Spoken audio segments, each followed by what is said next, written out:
కూడా వేయడానికి వారు సమ్మతించారు. బహుశా 2-3 రోజులలో ఈ విధంగా ఈ పక్కన ఉన్నటువంటి ప్రాంతం ఏదైతుందో ఒక వెంచర్ చేసిన తర్వాత ఇటువంటి క్షేత్రాలను ఎందుకు ఏర్పాటు చేస్తున్నామంటే వ్యక్తిగతమైనటువంటి కోరికలతోటి కాదు, ధర్మాన్ని నిలపాలనేది దృష్టితో ఉంటుంటే నన్ను అనేక క్షేత్రాలు ఇది నేను పనిచేస్తున్నటువంటి క్షేత్రం ఏదైతుందో 23వ క్షేత్రం. భాజపాలో, హిందూ పరిషత్లో, హిందూ వాహినిలో, ధర్మజాగంలో ఇవాళ తిరుగుతూ చివరికి మనం సామాజిక సమరసతకు సంబంధించినటువంటి 3 జిల్లాల యొక్క పని చూడమని చెప్పి సంఘ సూచన మేరకు అక్కడ నడిపిస్తున్నటువంటి ఆశ్రమం కూడా సంఘ సూచన మేరకు నడుస్తున్నది. అక్కడ నడుస్తున్నటువంటి ఆశ్రమంలో ఇప్పటి వరకు 372 మంది, అందరూ ఎవరు ఊహించలేరు, నేను కూడా ఊహించలేను.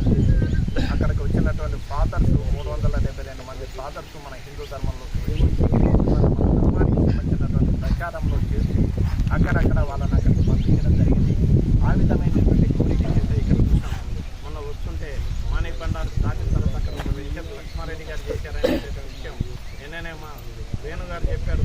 ఇది లక్ష్మారెడ్డి గారు చేశారు, 260 ఎకరాలతో ఇక్కడ వెంచర్ చేశారు అంటే అందులో ఏమన్నా స్థలం ఉందా అనేటటువంటి విషయాన్ని అడిగినప్పుడు ఉంటుంది అని ఆ విషయంలో ఒకసారి మాట్లాడితే ఆ విధంగా ఇస్తుంది మన